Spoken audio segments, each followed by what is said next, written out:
പ്രിയമുള്ളവരെ, നിങ്ങൾക്കേവർക്കും തിയോളജി ക്ലാസ്സിലേക്ക് സ്വാഗതം. നാം കാനൻ നിയമത്തെക്കുറിച്ചാണ് പഠിച്ചുകൊണ്ടിരിക്കുന്നത്. കഴിഞ്ഞ ക്ലാസ്സിൽ കാനൻ നിയമത്തെക്കുറിച്ചുള്ള ഒരു ആമുഖം നമ്മൾ കണ്ടു കഴിഞ്ഞു. ഇന്ന് നാം കാണാനായി പോകുന്നത് സഭയിലെ പരമാധികാരത്തെക്കുറിച്ചാണ്. കത്തോലിക്ക സഭ വളരെ കൃത്യവും ക്രമീകൃതവുമായ ഒരു അധികാര സംവിധാനമുള്ള ഒരു സഭാസമൂഹമാണ് എന്ന് നമുക്കറിയാം. കത്തോലിക്ക സഭയിലെ അധികാരത്തെ നൂറ്റാണ്ടുകളിലൂടെ വളർന്നു വന്ന ഒരു ശൈലിയായി നമുക്ക് വിലയിരുത്താനായിട്ട് സാധിക്കും. ഒരുപക്ഷെ ചരിത്രത്തിൻ്റെ താളുകളിലൂടെ നമ്മൾ കടന്നു പോകുമ്പോൾ സഭാചരിത്രത്തിൽ സഭയുടെ അധികാരത്തെ സംബന്ധിച്ചുള്ള നിരവധി തർക്കങ്ങളും അതുവഴി ഉണ്ടായിട്ടുള്ള ദൈവശാസ്ത്രപരമായിട്ടുള്ള വളർച്ചകളുമൊക്കെ നമുക്ക് കണ്ടെത്താൻ പറ്റും. ചരിത്രത്തിൻ്റെയും സഭാവിജ്ഞാനീയത്തിൻ്റെയും വിഷയങ്ങളെ നമ്മൾ മാറ്റിവെച്ചിട്ട് സഭാ നിയമം എന്താണ്, സഭയിലെ പരമാധികാരത്തെക്കുറിച്ച് പറയുന്നത് എന്ന് മാത്രമാണ് നമ്മൾ ഈ ക്ലാസ്സിൽ കാണുവാനായിട്ട് പോകുന്നത്. സഭാ നിയമം എപ്പോഴും ദൈവശാസ്ത്രത്തിൽ അധിഷ്ഠിതമാണ്. അതുകൊണ്ട് തന്നെ സഭയിലെ പരമാധികാരത്തെക്കുറിച്ച് സംസാരിക്കുമ്പോഴും ദൈവശാസ്ത്ര പശ്ചാത്തലത്തിൽ നിന്നുകൊണ്ടാണ് സഭാ നിയമം, സഭയിലെ പരമാധികാരം എന്താണ് എന്ന് നിർവചിക്കുന്നത്. സഭയിലെ പരമാധികാരം നമുക്ക് എല്ലാവർക്കും അറിവുള്ളതുപോലെ തന്നെ മാർപ്പാപ്പായിലും മെത്രാൻ സംഘത്തിലും അധിഷ്ഠിതമാണ്. ഈ ഒരു ദൈവശാസ്ത്രപരമായ ചിന്ത നമ്മുടെ മുന്നിൽ പങ്കുവെക്കുന്നത് രണ്ടാം വത്തിക്കാൻ കൗൺസിലിൻ്റെ പ്രമാണരേഖ ജനതകളുടെ പ്രകാശമാണ്. ജനതകളുടെ പ്രകാശത്തിലെ ദൈവശാസ്ത്ര ചിന്തകളുടെ അടിസ്ഥാനത്തിലാണ് പൗരസ്ത്യ കാനൻ നിയമ സംഹിതയുടെ 42 മുതൽ 54 വരെയുള്ള കാനൂനുകളും ലത്തീൻ കാനൻ നിയമ സംഹിതയുടെ 330 മുതൽ 341 വരെയുള്ള കാനൂനുകളും കത്തോലിക്ക സഭയിലെ പരമാധികാരത്തെക്കുറിച്ച് പഠിപ്പിക്കുന്നത്. മെത്രാന്മാരുടെ സംഘം അപ്പസ്തോല സംഘത്തിൻ്റെ പിന്തുടർച്ചയാണ് എന്ന് ദൈവശാസ്ത്രം നമ്മെ പഠിപ്പിക്കുന്നുണ്ട്. അതുപോലെ തന്നെ അപ്പസ്തോല സംഘത്തിൻ്റെ തലവനായിരുന്ന പത്രോസിൻ്റെ പിൻഗാമിയാണ് റോമായിലെ മാർപ്പാപ്പ. അതുകൊണ്ട് തന്നെ ഈ അധികാര കൈമാറ്റം അപ്പസ്തോലന്മാരിലൂടെ അവരുടെ പിൻഗാമികളായ മെത്രാന്മാർക്കും പത്രോസിൻ പിൻഗാമിയായ മാർപ്പാപ്പായ്ക്ക് ലഭിച്ച് അത് തലമുറകളിലൂടെ കൈമാറി ഇന്നത്തെ സഭാസമൂഹത്തിൽ നിലവിലുള്ള മാർപ്പാപ്പായ്ക്കും മെത്രാൻ സംഘത്തിനും കൈവന്നിരിക്കുകയാണ്. 2 കാനൻ നിയമ സംഹിതകളിലും, ലത്തീൻ കാനൻ നിയമ സംഹിതയിലും പൗരസ്ത്യ കാനൻ നിയമ സംഹിതയിലും ഈ പരമാധികാരത്തെക്കുറിച്ച് പറയുന്ന നിയമങ്ങളിൽ വലിയ വ്യത്യാസങ്ങളൊന്നും തന്നെയില്ല. ലത്തീൻ കാനൻ നിയമ സംഹിതയിൽ മാർപ്പാപ്പയെ സഹായിക്കുന്ന മെത്രാന്മാരുടെ സിനഡ്, കർദിനാളന്മാരുടെ സംഘം, റോമൻ കൂരിയ തുടങ്ങിയവയെക്കുറിച്ചുള്ള ഏതാനും കൂടുതൽ കാനൂനുകൾ കൂട്ടിച്ചേർത്തിട്ടുണ്ട് എന്നുള്ള ഒരു വ്യത്യാസം മാത്രമേ ഉള്ളൂ. കാനൻ നിയമം നമ്മെ ഓർമ്മപ്പെടുത്തുന്ന ഒരു ദൈവശാസ്ത്രപരമായും ബിബ്ലിക്കലായുമുള്ള ഒരു സത്യം, ഈ അധികാരത്തിൻ്റെ എല്ലാം അടിസ്ഥാനം ക്രിസ്തു തൻ്റെ ശിഷ്യന്മാർക്ക് പങ്കുവച്ചു കൊടുത്ത പഠിപ്പിക്കാനും വിശുദ്ധീകരിക്കാനും നയിക്കാനുമുള്ള അധികാരത്തെയാണ് ഇന്ന് മാർപ്പാപ്പായും മെത്രാന്മാരും പങ്കുവെക്കുന്നത് എന്നുള്ളതാണ്. ഈശോ തൻ്റെ ശിഷ്യന്മാരെ ഏൽപ്പിച്ചു കൊടുത്ത തൻ്റെ ത്രിവിധ ദൗത്യത്തിലുള്ള പങ്കാളിത്തമാണ് എല്ലാ അധികാര സ്ഥാനങ്ങളിലൂടെയും മെത്രാന്മാരും മാർപ്പാപ്പായും പങ്കുവെക്കുന്നത്. ഇത് ഒരു ശുശ്രൂഷയുടെ ദൗത്യമാണ്. നമ്മൾ ഒരു ഭൗതിക കാഴ്ചപ്പാടിലൂടെ ഭൗതിക ലോകത്തിലെ അധികാരികൾ പെരുമാറുന്നത് പോലെയുള്ള ഒരു ശൈലിയല്ല സഭയിലെ അധികാര സ്ഥാനങ്ങളെല്ലാം പെരുമാറുന്നത്. അത് മനസ്സിൽ വെച്ചുകൊണ്ട് വേണം നമ്മൾ സഭാനിയമത്തിലെ പരമാധികാരത്തെക്കുറിച്ചുള്ള ചിന്തകളൊക്കെ മനസ്സിലാക്കാനായി. മാർപ്പാപ്പയെക്കുറിച്ച് ചില വിശേഷണങ്ങളോടുകൂടിയാണ് സഭാനിയമത്തിലെ പരമാധികാരത്തെക്കുറിച്ചുള്ള ആദ്യത്തെ കാനോന ആരംഭിക്കുന്നത്. മാർപ്പാപ്പയെ വിശേഷിപ്പിക്കാനായി സഭാനിയമത്തിൽ ഉടനീളം ഉപയോഗിക്കുന്ന പദം റോമൻ പൊന്റിഫ് എന്നുള്ള ഒരു പദമാണ്. നാം സാധാരണ ഭാഷയിൽ മാർപ്പാപ്പ എന്നോ പരിശുദ്ധ പിതാവ് എന്നൊക്കെയാണ് അദ്ദേഹത്തെ വിളിക്കാനായി ഉപയോഗിക്കുന്ന പദങ്ങൾ. പക്ഷേ കാനൻ നിയമം ഈ 2 പദങ്ങളും ഒരിക്കൽ പോലും ഉപയോഗിക്കുന്നില്ല. അവിടെ ഉപയോഗിക്കുന്ന പദം റോമൻ പൊന്റിഫ് എന്നുള്ള പദമാണ്. വാസ്തവത്തിൽ ഈ പദം റോമാ സാമ്രാജ്യത്തിലെ ഭരണാധികാരികൾക്ക്, ഭൗതിക ഭരണാധികാരികളെ വിശേഷിപ്പിക്കാനായി ഉപയോഗിച്ചിരുന്ന ഒരു പദമാണ്. പിന്നീട് മധ്യകാലഘട്ടത്തിൽ ഇത് മാർപ്പാപ്പമാരെ വിശേഷിപ്പിക്കാനുള്ളൊരു പദമായി മാറുകയും അത് സഭയുടെ നിയമത്തിൽ തന്നെ ആ ഒരു പദമാണ് ഉപയോഗിക്കാനായി തിരഞ്ഞെടുക്കപ്പെടുകയും ചെയ്തിരിക്കുന്നത്. പൊൻറ്റിഫ് എന്ന് പറഞ്ഞാൽ ബ്രിഡ്ജ് ബിൽഡർ, പാലം പണിയുന്നവൻ എന്നാണ് അർത്ഥം. വാസ്തവത്തിൽ മാർപ്പാപ്പ അദ്ദേഹത്തിൻ്റെ ആ സ്ഥാനത്തിൻ്റെ പ്രത്യേകത കൊണ്ട് നമ്മൾ നേരത്തെ കണ്ടതുപോലെയും സഭാവിജ്ഞാനത്തിൽ പഠിച്ചതുപോലെയും വ്യത്യസ്ത സഭാസമൂഹങ്ങളെ ഒന്നിച്ചു കൂട്ടുന്ന, വ്യത്യസ്ത വിശ്വാസ ആചാര രീതികളിലൂടെ കടന്നു പോകുന്ന സഭാസമൂഹങ്ങളിടയിൽ ഒരു പാലമായി വർത്തിച്ചുകൊണ്ട് കത്തോലിക്കാ സഭയുടെ ഐക്യത്തെ ഊട്ടിയുറപ്പിക്കുന്ന ആളായതുകൊണ്ട് ഈ റോമൻ പൊൻറ്റിഫ് എന്നുള്ള പദം വളരെ യോജിച്ച ഒരു പദമാണ് എന്നുള്ളതിന് സംശയമില്ല. മാർപ്പാപ്പയെ വിശേഷിപ്പിക്കാനായി മറ്റ് പല വിശേഷണങ്ങളും നമ്മൾ കാണുന്നുണ്ട്. മാർപ്പാപ്പ ക്രിസ്തുവിൻ്റെ വികാരിയാണ്. അദ്ദേഹം ഉദ്യോഗവശാൽ റോമിലെ മെത്രാനാണ്. മാർപ്പാപ്പ ആഗോള സഭയുടെ ഇടയനാണ്. ഈ ആഗോള സഭയുടെ ഇടയൻ എന്നുള്ള പദം വളരെ പ്രത്യേകമായിട്ട് നമ്മൾ ശ്രദ്ധിക്കേണ്ട ഒന്നാണ്. കാരണം രണ്ടാം വത്തിക്കാൻ കൗൺസിൽ വരെ ആഗോള സഭയുടെ തലവൻ എന്നുള്ള ഒരു പദപ്രയോഗമാണ് മാർപ്പാപ്പയെ സൂചിപ്പിക്കാനായി ഉപയോഗിച്ചുകൊണ്ടിരുന്നത്. എന്നാൽ രണ്ടാം വത്തിക്കാൻ കൗൺസിൽ ഈ ദൈവജനം എന്ന് പറയുന്ന പുതിയ ഒരു കാഴ്ചപ്പാട് അവതരിപ്പിച്ചതോടുകൂടെ ഈ ദൈവജനത്തെ നയിക്കുന്ന ഇടയൻ എന്നുള്ള ഒരു സങ്കല്പത്തിലേക്ക് മാർപ്പാപ്പയുടെ സ്ഥാനത്തെ വ്യാഖ്യാനം ചെയ്യുകയുണ്ടായി. അതുകൊണ്ട് തന്നെ സഭാ നിയമത്തിലും മാർപ്പാപ്പയുടെ ഈ ഒരു പ്രത്യേകത, ആഗോള സഭയുടെ ഇടയൻ എന്നുള്ള ആ ഒരു ടൈറ്റിലിനെ സൂക്ഷിച്ചിട്ടുണ്ട്. സഭാ നിയമം വ്യക്തമാക്കുന്ന ഈ ടൈറ്റിലുകൾക്ക് അപ്പുറത്ത് മാർപ്പാപ്പായ്ക്ക് തൻ്റെ സ്ഥാനത്തോട് ചേർന്ന് മറ്റു ചില സംബോധനകൾ കൂടി നൽകാറുണ്ട്.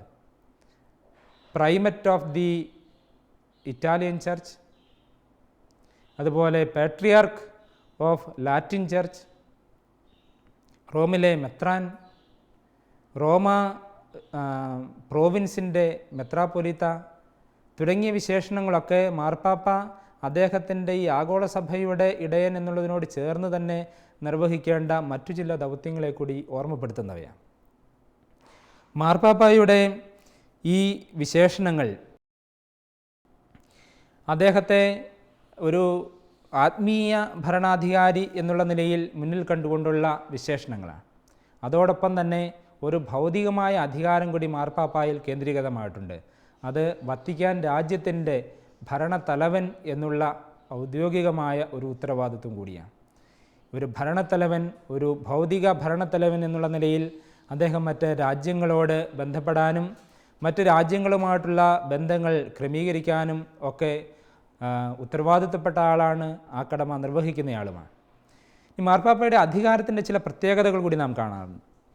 സഭാ നിയമം മാർപ്പാപ്പയുടെ അധികാരത്തിന് 5 പ്രത്യേകതകൾ ചൂണ്ടിക്കാണിക്കുന്നുണ്ട്.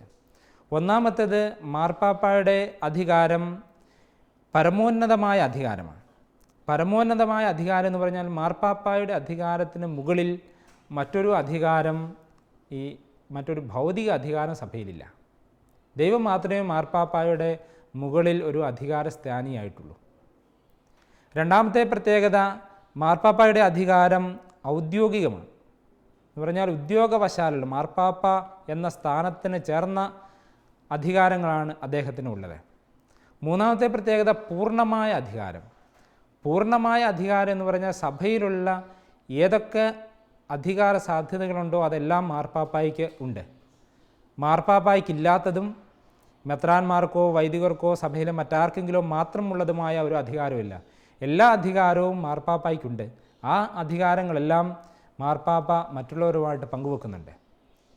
നാലാമത്തെ ഒരു പ്രത്യേകത, മാർപ്പാപ്പയുടെ അധികാരം നേരിട്ടുള്ള അധികാരമാണ്.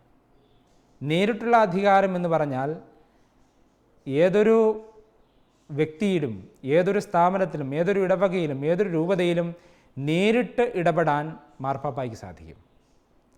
മാർപ്പാപ്പ എപ്പോഴും മറ്റാളുകൾ വഴി അല്ലാതെ വ്യക്തിപരമായിട്ട് ഒരാളുടെ കാര്യത്തിൽ ഇടപെടാനോ, ഒരു കുഞ്ഞിനെ മാമോദീസ കൊടുക്കാൻ, അല്ലെങ്കിൽ ഒരു രൂപതയുടെ ഒരു പ്രത്യേക കാര്യത്തിൽ ഇടപെടാൻ മറ്റാരെങ്കിലും വഴി അല്ലാതെ നേരിട്ട് തന്നെ ഇടപെടാനുള്ള അധികാരം മാർപ്പാപ്പായ്ക്കുണ്ട്. അതാണ് മാർപ്പാപ്പയുടെ അധികാരം നേരിട്ടുള്ളതാണ് എന്ന് പറയുമ്പോൾ മനസ്സിലാക്കേണ്ടത്. അഞ്ചാമതായി മാർപ്പാപ്പയുടെ അധികാരം സാർവത്രികമാണ്. സാർവത്രികം എന്ന് പറഞ്ഞാൽ ലോകമെമ്പാടും ഉൾക്കൊള്ളുന്നതല്ല, ആഗോള സഭയെ മുഴുവൻ ഉൾക്കൊള്ളുന്നതാണ് മാർപ്പാപ്പയുടെ അധികാരം. എല്ലാ സഭാസമൂഹങ്ങളിലും നമ്മൾ കത്തോലിക്ക സഭ വ്യത്യസ്ത സഭകളുടെ കൂട്ടായ്മയാണ്, നമ്മൾക്കറിയാം. ഈ കൂട്ടായ്മയിൽപ്പെട്ട എല്ലാ സഭകളുടെ മേലും മാർപ്പാപ്പായ്ക്ക് അധികാരമുണ്ട്. എല്ലാ രൂപതകളുടെ മേലും അധികാരമുണ്ട്. എല്ലാ സന്യാസ സമൂഹങ്ങളുടെ മേലും അധികാരമുണ്ട്. എല്ലാ ഇടവകകളുടെ മേലും, ഓരോ വൈദികൻ്റെ മേലും, ഓരോ ആത്മാവിൻ്റെ മേലും മാർപ്പാപ്പായ്ക്ക് അധികാരമുണ്ട്. അപ്പോൾ അതാണ് മാർപ്പാപ്പയുടെ അധികാരം സാർവത്രികമാണ് എന്ന് പറയുമ്പോൾ നാം മനസ്സിലാക്കേണ്ടത്. മാർപ്പാപ്പായുടെ ഈ അധികാരങ്ങളെല്ലാം സ്വതന്ത്രമായിട്ട് ഉപയോഗിക്കാനായിട്ട് അദ്ദേഹത്തിന് അവകാശമുണ്ട്. മാർപ്പാപ്പായുടെ ഈ അധികാരത്തെ ആർക്കും നിയന്ത്രിക്കാനായിട്ട് സാധിക്കില്ല. മാർപ്പാപ്പായുടെ അധികാരത്തെ നിയന്ത്രിക്കുന്ന മറ്റൊരു സംവിധാനം ഇല്ല എന്ന് നമുക്ക് പറയാം. പക്ഷേ അതുകൊണ്ട് നാം തെറ്റിദ്ധരിക്കേണ്ട, മാർപ്പാപ്പായുടെ അധികാരം എന്ന് പറയുന്നത് ഒരു അബ്സല്യൂട്ട് മൊണാർക്കി, ഒരു സർവാധിപത്യം ആണ് എന്ന് നമ്മൾ തെറ്റിദ്ധരിക്കേണ്ട. കാരണം മാർപ്പാപ്പ ഈ അധികാരമെല്ലാം വിനിയോഗിക്കുന്നതും സഭാ നിയമം അനുശാസിക്കുന്നതും ഇതൊരു കൂട്ടായ്മയിൽ ഉപയോഗിക്കേണ്ട ഒരു അധികാരമാണെന്ന്, അതിനുള്ള സംവിധാനങ്ങൾ സഭയിലുണ്ട് എന്ന് നാം മുന്നോട്ട് പോകുമ്പോൾ കാണും. മെത്രാന്മാരുമായിട്ടുള്ള കൂടിയാലോചനകൾ, റോമ കൂരിയായിലുള്ള വിവിധ കമ്മീഷനുകളുടെയും വിവിധ കോൺഗ്രിഗേഷനുകളുടെയും സഹായത്തോടുകൂടെ എല്ലാ കാര്യങ്ങളെക്കുറിച്ചും വളരെ വിശദമായ പഠനങ്ങൾക്ക് ശേഷം മാത്രമാണ് മാർപ്പാപ്പമാർ എപ്പോഴും തീരുമാനങ്ങൾ എടുക്കാറുള്ളത്. അതുകൊണ്ട് തന്നെ ഇതൊരു ഏകപക്ഷീയമായ വ്യക്തിപരമായ തീരുമാനങ്ങളുടെ പശ്ചാത്തലത്തിൽ നടത്തുന്ന ഒരു ഭരണമല്ല, മറിച്ച് കൂട്ടായ്മയിൽ എല്ലാവരോടും കൂടിയാലോചിച്ച് മാത്രം നടത്തുന്ന ഒരു ഭരണമാണ് മാർപ്പാപ്പായുടെ സഭാഭരണം എന്ന് പറയുന്നത്. ഇനി നമ്മൾ കാണേണ്ടത് മാർപ്പാപ്പമാരുടെ തിരഞ്ഞെടുപ്പിനെക്കുറിച്ചാണ്. ഒരു മാർപ്പാപ്പ സ്ഥാനത്തേക്ക് ഒരാൾ തിരഞ്ഞെടുക്കപ്പെടേണ്ടി വരുന്നത് ഒന്നുകിൽ മരണം വഴി അല്ലെങ്കിൽ രാജി വഴി പാപ്പാസ്ഥാനം വേക്കൻ്റ് ആകുമ്പോഴാണ്. മരണം വഴി സ്വാഭാവികമായി മാർപ്പാപ്പ സ്ഥാനത്ത് ഒഴിവ് വരാം. നമുക്കറിയാം, മാർപ്പാപ്പമാർ രാജിവെക്കുക എന്നുള്ള ഒരു പതിവ് സ്വാഭാവികമായിട്ടില്ല സാധാരണഗതിയിൽ. പക്ഷേ സഭാചരിത്രത്തിൽ 2 മാർപ്പാപ്പമാർ രാജിവെച്ചതായിട്ട് നമുക്കറിയാം. ഏറ്റവും അടുത്ത കാലത്ത് നമുക്കെല്ലാവർക്കും സുപരിചിതനായ ബെനഡിക്റ്റ് 16 മാർപ്പാപ്പ 2013 ഫെബ്രുവരി മാസത്തിൽ രാജിവെച്ച കാര്യം നമുക്കറിയാം. അതിനു മുമ്പ് ഒരു മാർപ്പാപ്പ മാത്രമേ സഭാചരിത്രത്തിൽ രാജിവെച്ചിട്ടുള്ളൂ. അത് 1294 സെലസ്റ്റിയൻ 5 മാർപ്പാപ്പയാണ്. ഈ 2 മാർപ്പാപ്പമാർ മാത്രമാണ് സഭാചരിത്രത്തിൽ രാജിവെച്ചിട്ടുള്ളത്. ബാക്കിയുള്ള മാർപ്പാപ്പമാരുടെ സ്ഥാനം ഒഴിവായത് അവരുടെ എല്ലാം മരണത്തോടു കൂടിയാണ്. അപ്പം ഇങ്ങനെ മരണം വഴിയോ രാജി വഴിയോ പാപ്പാസ്ഥാനം ഒഴിവായാൽ, പാപ്പാസ്ഥാനം ഒഴിവാകുന്ന ദിവസത്തിന് 15 ദിവസത്തിനുള്ളിൽ മാർപ്പാപ്പയെ തിരഞ്ഞെടുക്കാനുള്ള നടപടിക്രമങ്ങൾ ആരംഭിക്കണം. മാർപ്പാപ്പയെ തിരഞ്ഞെടുക്കാനുള്ള അധികാരം കർദിനാളന്മാരുടെ സംഘത്തിനാണ്. കർദിനാൾ സംഘത്തിലെ 80 വയസ്സിന് താഴെയുള്ള കർദിനാളന്മാർക്ക് മാത്രമാണ് മാർപ്പാപ്പയുടെ തിരഞ്ഞെടുപ്പിൽ വോട്ടവകാശമുള്ളത്. മാർപ്പാപ്പയുടെ തിരഞ്ഞെടുക്കാൻ വേണ്ടിയുള്ള കർദിനാൾ സംഘത്തിൻ്റെ ഈ യോഗത്തിനെ കോൺക്ലേവ് എന്നാണ് വിളിക്കുന്നത്. കോൺക്ലേവ് സാധാരണയായി നടക്കുന്നത്, മാർപ്പാപ്പ തിരഞ്ഞെടുപ്പിന് വേണ്ടിയുള്ള കോൺക്ലേവ് നടക്കുന്നത് വത്തിക്കാനിലെ വളരെ പ്രസിദ്ധമായ സിസ്റ്റൈൻ കപ്പേളയിലാണ്. സിസ്റ്റൈൻ കപ്പേള മൈക്കലാഞ്ചലോയുടെ മനോഹരമായ ചിത്രങ്ങൾ കൊണ്ട് അലങ്കൃതമായ അനേകം സഞ്ചാരികളെ ആകർഷിക്കുന്ന അതിമനോഹരമായ ദേവാലയമാണ് നമുക്കറിയാം. ഈ ദേവാലയത്തിനാണ് കർദിനാളന്മാർ എല്ലാവരും ഒന്നിച്ചു കൂടുന്നത്. വോട്ടവകാശമുള്ള കർദിനാളന്മാർ ഒന്നിച്ചുകൂടി അവർ വോട്ട് ചെയ്ത് 3/2 ഭൂരിപക്ഷം കിട്ടുന്ന ആളെയാണ് മാർപ്പാപ്പയായി തിരഞ്ഞെടുക്കുക. ഓരോ ദിവസവും 4 വോട്ടിംഗ് വീതം നടക്കും. ഉച്ചയ്ക്ക് മുമ്പ് 2 വോട്ടിംഗ്, ഉച്ചയ്ക്ക് ശേഷം 2 വോട്ടിംഗ്, അങ്ങനെ 3/2 ഭൂരിപക്ഷം കിട്ടുന്നത് വരെ വോട്ടിംഗ് നടക്കാം. മാർപ്പാപ്പയായിട്ട് തിരഞ്ഞെടുക്കപ്പെടുന്ന ആൾ ഒരു കർദിനാളോ മെത്രാനോ ഒന്നും ആകണമെന്ന് നിർബന്ധമില്ല. ഏതൊരു കത്തോലിക്ക വിശ്വാസിയെയും മാർപ്പാപ്പയായിട്ട് തിരഞ്ഞെടുക്കാം. പക്ഷേ 1378 ശേഷം തിരഞ്ഞെടുക്കപ്പെട്ടിട്ടുള്ള എല്ലാ മാർപ്പാപ്പമാരും കർദിനാളന്മാരായിരുന്നു. മാർപ്പാപ്പ തിരഞ്ഞെടുപ്പ് നടന്നു കഴിഞ്ഞാൽ, ഒരാളെ തിരഞ്ഞെടുത്തു കഴിഞ്ഞാൽ അദ്ദേഹത്തെ ആ വിവരം അറിയിക്കും, അദ്ദേഹത്തോട് സമ്മതം ചോദിക്കും. പാപ്പാസ്ഥാനം ഏറ്റെടുക്കാൻ തയ്യാറാണ് എന്ന് പറഞ്ഞു കഴിഞ്ഞാൽ പിന്നീട് അദ്ദേഹം സിസ്റ്റൈൻ ചാപ്പലിന് അരികിലുള്ള ഒരു മുറിയിലേക്ക് പോയി പാപ്പായുടെ ഔദ്യോഗിക വസ്ത്രങ്ങളൊക്കെ ധരിക്കും. പിന്നീട് കർദിനാൾ സംഘത്തിലെ ഏറ്റവും മുതിർന്ന അംഗം അത് സെൻറ്റ് പീറ്റേഴ്സ് ബസിലിക്കായുടെ മട്ടുപ്പാവിൽ നിന്ന് ലോകത്തിന് മുന്നിൽ പരസ്യം ചെയ്യും. അതോടുകൂടെ തന്നെ മാർപ്പാപ്പായുടെ ഈ ഒരു സ്ഥാനം ഏറ്റെടുക്കൽ എന്ന് പറയുന്നത് അതോടുകൂടി തന്നെ നടന്നു കഴിഞ്ഞു. മാർപ്പാപ്പ പിന്നീട് സാധാരണഗതിയിൽ പരമ്പരാഗതമായി വത്തിക്കാൻ ദേവാലയത്തിൻ്റെ മുകളിൽ നിന്ന് ജനങ്ങളെ അഭിസംബോധന ചെയ്യാറുണ്ട്. ഏറ്റവും ഹൃദയസ്പർശിയായ ഒരു രംഗം ഫ്രാൻസിസ് മാർപ്പാപ്പായുടെ തിരഞ്ഞെടുപ്പിന് ശേഷം അദ്ദേഹം സെൻറ്റ് പീറ്റേഴ്സ് ബസിലിക്കായുടെ മട്ടുപ്പാവിൽ വന്നു നിന്ന് എനിക്ക് വേണ്ടിയും പ്രാർത്ഥിക്കണമെന്ന് ജനത്തോട് അഭ്യർത്ഥിച്ചുകൊണ്ട് കൈകൾ കൂപ്പി തലകുനിച്ച് നിന്ന ഒരു രംഗമാണ്. അത് നമ്മുടെയൊക്കെ മനസ്സിലുണ്ടാവുമല്ലോ. മാർപ്പാപ്പാമാരുടെ തിരഞ്ഞെടുപ്പ് ഇത്തരത്തിലാണ്. ഇനി മാർപ്പാപ്പായുടെ അധികാരം എന്താണ്? തിരഞ്ഞെടുക്കപ്പെടുന്ന മാർപ്പാപ്പാമാർക്ക് സഭയിൽ എല്ലാ തരത്തിലും അധികാരമുണ്ട് എന്ന് നമ്മൾ കണ്ടു. എങ്കിലും മാർപ്പാപ്പായുടെ ഒരു പ്രധാനപ്പെട്ട ദൗത്യം, ഉത്തരവാദിത്വം എന്ന് പറയുന്നത് സഭയെ കൂട്ടായ്മയെ നിലനിർത്തുക എന്നുള്ളത്.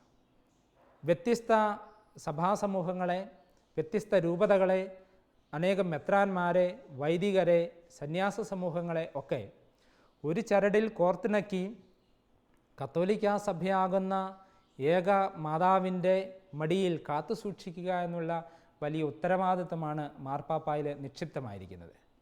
മാർപ്പാപ്പ ഇത്തരത്തിലുള്ള ഭരണനിർവഹണം നടത്തുമ്പോൾ പല തീരുമാനങ്ങളും എടുക്കേണ്ടി വരും, പല വിധികളും പുറപ്പെടുവിക്കേണ്ടി വരും.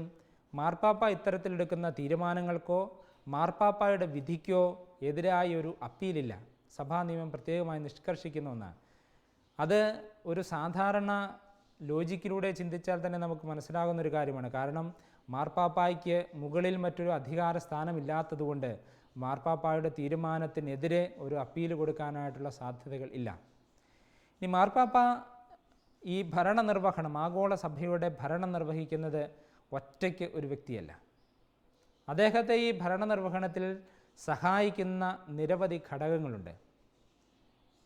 അത് മെത്രാന്മാരുടെ സിനഡ്, അതുപോലെ റോമൻ കൂരിയ, കർദിനാൾമാരുടെ സംഘം, വിവിധ പേപ്പൽ ഡെലഗേറ്റുകൾ, ഇവരൊക്കെ മാർപ്പാപ്പായെ ഈ സഭാഭരണത്തിൽ സഹായിക്കുന്നവരാണ്. അതിലേറ്റവും പ്രധാനപ്പെട്ട ഒരു സ്ഥാനമാണ് മെത്രാന്മാരുടെ സിനഡിന് ഉള്ളത്. മെത്രാന്മാരുടെ സിനഡ് എന്ന് പറയുമ്പോൾ നാം തെറ്റിദ്ധരിക്കാൻ പാടില്ലാത്തൊരു കാര്യമുണ്ട്. അത് നമ്മുടെ സീറോ മലബാർ സഭയുടെ സിനഡ്, സീറോ മലങ്കര സഭയുടെ സിനഡ് എന്നൊക്കെ നമ്മൾ കേട്ടിട്ടുണ്ട്. പൗരസ്ത്യ സഭകളിലെ ഈ സിനഡ് എന്ന് പറയുന്ന സംവിധാനം കൂടുതൽ അധികാരമുള്ളതും അതാത് സഭകളിൽ നിയമനിർമ്മാണ അധികാരം പോലുമുള്ള മെത്രാന്മാരുടെ സമിതികളാണ്. എന്നാൽ ആഗോള സഭയിലെ മെത്രാന്മാരുടെ സിനഡ് എന്ന് പറയുന്നത് ചില പ്രത്യേക അവസരങ്ങളിൽ മാർപ്പാപ്പായെ ആഗോള സഭയെ സംബന്ധിക്കുന്ന കാര്യങ്ങളിൽ സഹായിക്കാൻ വേണ്ടി, ഉപദേശം നൽകാൻ വേണ്ടിയുള്ള സമിതികളാണ്. അതെല്ലാ മെത്രാന്മാരും അംഗങ്ങളായിട്ടുള്ള സമിതികളല്ല, മറിച്ച് മെത്രാന്മാരുടെ പ്രതിനിധികൾ മാത്രം അംഗങ്ങളായിട്ടുള്ള ഒരു സമിതിയാണ്. വാസ്തവത്തിൽ പൗരസ്ത്യ കാനൻ നിയമ സംഹിത മെത്രാന്മാരുടെ സിനഡേസിനെ സംബന്ധിച്ച് വിശദമായ നിയമങ്ങൾ നൽകുന്നില്ല. എന്നാൽ ലത്തീൻ കാനൻ നിയമ സംഹിതയിൽ മെത്രാന്മാരുടെ സിനഡിനെ സംബന്ധിച്ചുള്ള വിശദമായ നിർദ്ദേശങ്ങൾ നമ്മൾ കാണുന്നുണ്ട്. പ്രത്യേകിച്ച് ലത്തീൻ കാനൻ നിയമ സംഹിതയുടെ 342 കാനൻ, അതാണ് മെത്രാന്മാരുടെ സിനഡ് എന്താണ് എന്ന് നിർവചിക്കുന്നത്. അവിടെ ഇങ്ങനെയാണ് അത് നിർവചിക്കപ്പെടുന്നത്: മാർപ്പാപ്പായും മെത്രാന്മാരും തമ്മിലുള്ള ബന്ധം പരിപോഷിപ്പിക്കുവാൻ നിശ്ചിത സമയങ്ങളിൽ ലോകത്തിൻ്റെ വിവിധ ഭാഗങ്ങളിൽ തിരഞ്ഞെടുക്കപ്പെടുന്ന മെത്രാന്മാരുടെ സമ്മേളനമാണ് മെത്രാന്മാരുടെ സിനഡ്. ഇപ്പോൾ ലോകത്തിൻ്റെ വിവിധ ഭാഗങ്ങളിൽ നിന്ന് തിരഞ്ഞെടുക്കപ്പെടുന്ന മെത്രാന്മാരുടെ സമ്മേളനം, എല്ലാ മെത്രാന്മാരും അതിലെ അംഗങ്ങളല്ല. സാധാരണഗതിയിൽ 3 വർഷം കൂടുമ്പോഴാണ് മെത്രാന്മാരുടെ സിനഡ് ചേരുന്നത്. നമുക്ക് ഏറ്റവും അവസാനം കുടുംബത്തെക്കുറിച്ച് ചർച്ച ചെയ്യാൻ വേണ്ടി മെത്രാന്മാരുടെ സിനഡ് ചേർന്നത് നമുക്കറിയാം, ഈ വർഷം തന്നെ.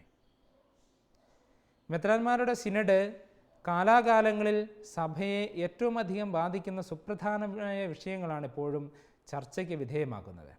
മെത്രാന്മാരുടെ സിനഡിൽ നടത്തുന്ന ചർച്ചകളുടെ വെളിച്ചത്തിൽ എടുക്കുന്ന തീരുമാനങ്ങളെ സിനഡിന് ശേഷം മാർപ്പാപ്പമാർ സിനഡാനന്തര അപ്പസ്തോലിക ഉപദേശങ്ങൾ എന്നുള്ള നിലയിൽ പ്രസിദ്ധപ്പെടുത്താറുണ്ട്. സിനഡ് 3 തരത്തിലുള്ള സിനഡുകളെ നമുക്ക് കാണാൻ സാധിക്കും. ഒന്ന് സാധാരണ സിനഡ്. സാധാരണ സിനഡാണ് ഈ കഴിഞ്ഞ കുടുംബ വുമായിട്ട് ബന്ധപ്പെട്ട് നടന്ന സിനഡ് സാധാരണ സിനഡിനുള്ള ഒരു ഉദാഹരണമാണ്. അതുപോലെ രണ്ടാമത്തേന്ന് അസാധാരണ സിനഡുകളാണ്.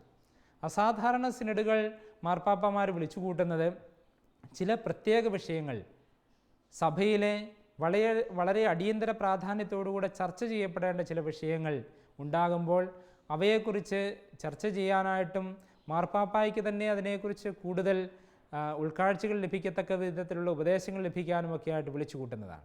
അസാധാരണ സിനഡിന് ഒരു ഉദാഹരണമാണ് കഴിഞ്ഞ വർഷം ഇതേ വിഷയത്തെക്കുറിച്ച് തന്നെ കുടുംബ പ്രശ്നങ്ങളെക്കുറിച്ച് ചർച്ച ചെയ്യാനായി റോമിൽ ചേർന്ന സിനഡ്, കഴിഞ്ഞ വർഷം ചേർന്ന അസാധാരണ സിനഡ്.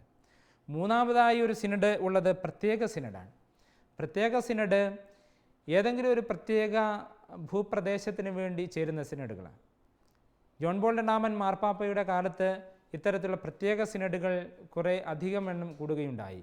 ഏഷ്യയിലെ സഭയ്ക്ക് വേണ്ടി നടന്ന ഏഷ്യൻ സിനഡ്, യൂറോപ്പിലെ സഭയ്ക്ക് വേണ്ടി നടന്ന യൂറോപ്യൻ സിനഡ്, ആഫ്രിക്കൻ സഭയ്ക്ക് വേണ്ടിയുള്ള ആഫ്രിക്കൻ സിനഡ്, യൂറേഷ്യ സിനഡ് തുടങ്ങിയവ ഇവയ്ക്ക് ഉദാഹരണങ്ങളാണ്. ഇത്തരത്തിലുള്ള 3 തരത്തിലുള്ള സിനഡുകളുടെയും ആത്യന്തികമായ ലക്ഷ്യം എന്ന് പറയുന്നത് മാർപ്പാപ്പമാർക്ക് അവരുടെ സഭയെ സംബന്ധിച്ചിടത്തോളവും ലോകത്തെ സംബന്ധിച്ചിടത്തോളവുമുള്ള കാഴ്ചപ്പാടുകൾക്ക് കൂടുതൽ വ്യക്തത നൽകാനും അവരെ ഉപദേശിക്കാനും ഉള്ള ഒരു അവസരം ഉണ്ടാവുക എന്നുള്ളതാണ്. മാർപ്പാപ്പമാരെ സഹായിക്കുന്ന രണ്ടാമത്തെ പ്രധാനപ്പെട്ട ഘടകമാണ് കർദിനാളന്മാരുടെ സംഘം. കർദിനാളന്മാർ റോമിലെ ഉദ്യോഗസ്ഥന്മാരായിരുന്നു മിഡിൽ ഏജസിൽ. അത് 1059 കർദിനാളന്മാരുടെ സംഘത്തിന് മാർപ്പാപ്പമാരെ തിരഞ്ഞെടുക്കാനുള്ള അധികാരം അന്നത്തെ മാർപ്പാപ്പയായിരുന്ന നിക്കോളാസ് രണ്ടാമൻ നൽകുന്നത്. ഇതിനുശേഷം കർദിനാളന്മാർ റോമ സഭയിൽ വളരെ പ്രധാനപ്പെട്ട ഒരു സ്ഥാനം അലങ്കരിച്ചു വന്നു. കർദിനാളന്മാർ 3 തരത്തിലുള്ള കർദിനാളന്മാരുണ്ട്. എല്ലാ കർദിനാളന്മാരും മെത്രാന്മാരാണെങ്കിലും കർദിനാളന്മാരെ cardinal bishops, cardinal priests, cardinal deacons എന്ന് അവരുടെ സ്ഥാനത്തിന് അനുസരിച്ച് വിശേഷിപ്പിക്കാറുണ്ട്. നമ്മുടെ ഇന്ത്യയിൽ നിന്ന് ഇപ്പോൾ 4 കർദിനാളന്മാർ കർദിനാൾ സംഘത്തിൽ അംഗങ്ങളാണെന്ന് നമുക്കറിയാം. സിറോ മലബാർ സഭയുടെ മേജർ ആർച്ച് ബിഷപ്പ് ആലഞ്ചേരി പിതാവ്, സിറോ മലങ്കര സഭയുടെ തലവൻ ക്ലീമീസ് പിതാവ്, അതുപോലെ Bombay archbishop Oswald Gracias, Ranchi bishop Telesphore Toppo എന്നിവർ കർദിനാളന്മാരാണെന്ന് നമുക്കറിയാം. ഇതുപോലെ തന്നെ മാർപ്പാപ്പയെ സഹായിക്കുന്ന ഏറ്റവും പ്രധാനപ്പെട്ട ഒരു വിഭാഗമാണ് റോമൻ കൂരിയ. റോമൻ കൂരിയ എന്ന് പറഞ്ഞാൽ വിവിധ തിരുസംഘങ്ങൾ, വിവിധ കമ്മീഷനുകൾ, വിവിധ കൗൺസിലുകൾ തുടങ്ങിയവ അടങ്ങുന്ന ഒരു വലിയ സംവിധാനമാണ്. അതിലേറ്റവും പ്രധാനപ്പെട്ടതാണ് സെക്രട്ടേറിയറ്റ് ഓഫ് സ്റ്റേറ്റ്. അതാണ് വത്തിക്കാൻ രാജ്യത്തിൻ്റെ ഭരണ സ്ഥിരാകേന്ദ്രമാണ്. അതോടൊപ്പം തന്നെയും സഭാഭരണത്തിലും വളരെ പ്രത്യേകമായ ഇടപെടലുകൾ നടത്തുന്ന ഒരു സംവിധാനമാണ് സെക്രട്ടേറിയറ്റ് ഓഫ് സ്റ്റേറ്റ്. അതുപോലെ തന്നെ 9 കോൺഗ്രിഗേഷനുകൾ, തിരുസംഘങ്ങളുണ്ട്. നമുക്ക് പരിചയമുള്ള വിശ്വാസത്തിൻ്റെ തിരുസംഘം, പൗരസ്ത്യ തിരുസംഘം, വൈദികർക്ക് വേണ്ടിയുള്ള തിരുസംഘം, സുവിശേഷ പ്രഘോഷണത്തിന് വേണ്ടിയുള്ള സുവിശേഷവൽക്കരണത്തിന് വേണ്ടിയുള്ള തിരുസംഘം, മെത്രാന്മാർക്ക് വേണ്ടിയുള്ള തിരുസംഘം, വിദ്യാഭ്യാസത്തിന് വേണ്ടിയുള്ള തിരുസംഘം, വിശുദ്ധന്മാരുടെ കാര്യങ്ങൾ പ്രഖ്യാപിക്കാനുള്ള തിരുസംഘം തുടങ്ങിയവ ഇവയിൽ ചിലതാണ്. അതുപോലെ തന്നെ വിവിധ കൗൺസിലുകളും കമ്മീഷനുകളുണ്ട്. ഇപ്പോൾ എക്യുമെനിസത്തിന് വേണ്ടിയുള്ള കൗൺസിലുണ്ട്, നിയമപുസ്തകങ്ങൾ വ്യാഖ്യാനം ചെയ്യാൻ വേണ്ടിയുള്ള കൗൺസിലുണ്ട്, കുടുംബത്തിന് വേണ്ടിയുള്ള കൗൺസിലുണ്ട്. ഇത്തരത്തിലുള്ള വിവിധ സംവിധാനങ്ങൾ അതാത് മേഖലകളിൽ മാർപ്പാപ്പമാരെ തങ്ങളുടെ ദൗത്യം, ഈ സഭാ ശുശ്രൂഷാ ദൗത്യം നിർവഹിക്കുന്നതിന് സഹായിച്ചുകൊണ്ടാണ് ഇരിക്കുന്നത്. ഇനി നമ്മൾ പറഞ്ഞു സഭയിലെ പരമാധികാരം എന്ന് പറയുന്നത് നിക്ഷിപ്തമായിരിക്കുന്നത് മാർപ്പാപ്പായിലും മെത്രാന്മാരുടെ സംഘത്തിലുമാണ്. മാർപ്പാപ്പായ്ക്ക് ഒറ്റയ്ക്ക് ഈ പരമാധികാരം നിർവഹിക്കാമെങ്കിലും അദ്ദേഹം മെത്രാന്മാരുടെ സംഘത്തോട് ചേർന്നാണ് ഈ ഉത്തരവാദിത്വം നിറവേറ്റുക. മെത്രാന്മാരുടെ സംഘം 2 തരത്തിൽ അവരുടെ പരമാധികാരത്തെ സഭയിൽ ഉപയോഗിക്കുന്നുണ്ട്. അതിൽ ഒന്നാമത്തെ രീതി എന്ന് പറയുന്നത് ഏറ്റവും ആഘോഷമായ രീതിയിലുള്ള ഈ അധികാര പ്രയോഗം നടക്കുന്നത് സാർവത്രിക സൂനകദോസുകളിലാണ്. സാർവത്രിക സൂനകദോസുകൾ നമുക്കറിയാം വളരെ അപൂർവമായാണ്, വളരെ ചുരുക്കമാണ് സഭയിൽ ചേരുക. എല്ലാ മെത്രാന്മാരും സാർവത്രിക സൂനകദോസിലെ അംഗങ്ങളാണ്. മെത്രാന്മാർക്ക് മാത്രവും മെത്രാന്മാർ നിർബന്ധമായും പങ്കെടുക്കേണ്ട ഒന്നാണ് സാർവത്രിക സുനകദോസ്. അവർക്ക് മാത്രമാണ് അതിൽ വോട്ടവകാശമുള്ളത്. അതേസമയത്ത് സാർവത്രിക സുനകദോസുകളിലേക്ക് മറ്റാളുകളെയും മറ്റ് സഭകൾപ്പെട്ടവരെയും അക്രൈസ്തവരായിട്ടുള്ളവരെ പോലെയും ക്ഷണിക്കാനുള്ള സാധ്യതകളുണ്ട്. ഇനി മാർപ്പാപ്പമാർ, മെത്രാന്മാർ തങ്ങളുടെ ഈ പരമാധികാരം ഉപയോഗിക്കുന്ന രണ്ടാമത്തെ ഒരു മാർഗമാണ് അവർ അവരുടെ രൂപതകളിൽ തന്നെ ആയിരുന്നുകൊണ്ട് മാർപ്പാപ്പായോട് ചേർന്ന് തങ്ങളുടെ അധികാരം ഉപയോഗിക്കുക. സഭയുടെ നന്മയ്ക്ക് വേണ്ടി വിശ്വാസത്തെയും സന്മാർഗത്തെയും കുറിച്ച് പഠിപ്പിക്കുമ്പോൾ അവർ വ്യത്യസ്ത രൂപതകളിലായിരുന്നു കൊണ്ട് ഒന്നിച്ച് പഠിപ്പിക്കുമ്പോഴും അത് സഭ മുഴുവനെയും ബൈൻഡ് ചെയ്യുന്ന, ഓരോരുത്തരെയും നിർബന്ധിക്കുന്ന ചില പഠനങ്ങളായി മാറും. കാരണം സഭയുടെ പരമാധികാരം ഉപയോഗിച്ചുകൊണ്ട് മാർപ്പാപ്പായും മെത്രാൻ സംഘവും ഒന്നിച്ച് വിശ്വാസത്തെയും സന്മാർഗത്തെയും കുറിച്ച് പഠിപ്പിക്കുന്ന കാര്യങ്ങൾ വിശ്വസിക്കാനും പാലിക്കാനും ഓരോ ക്രൈസ്തവ വിശ്വാസിക്കും ഉത്തരവാദിത്തമുണ്ട്. ഇത്തരത്തിൽ മെത്രാൻ സംഘവും മാർപ്പാപ്പായും ആഗോള സഭയുടെ മേൽ തങ്ങളുടെ ശുശ്രൂഷ അധികാരം ഉപയോഗിക്കുമ്പോൾ അത് സഭയുടെ നന്മയ്ക്കും സഭയുടെ കെട്ടുറപ്പിനും സഭാവിശ്വാസികളുടെ വിശ്വാസത്തിലുള്ള ആധ്യാത്മികതയിലുള്ള വളർച്ചയ്ക്കും ഉപകരിക്കുന്ന ഒന്നാണ്.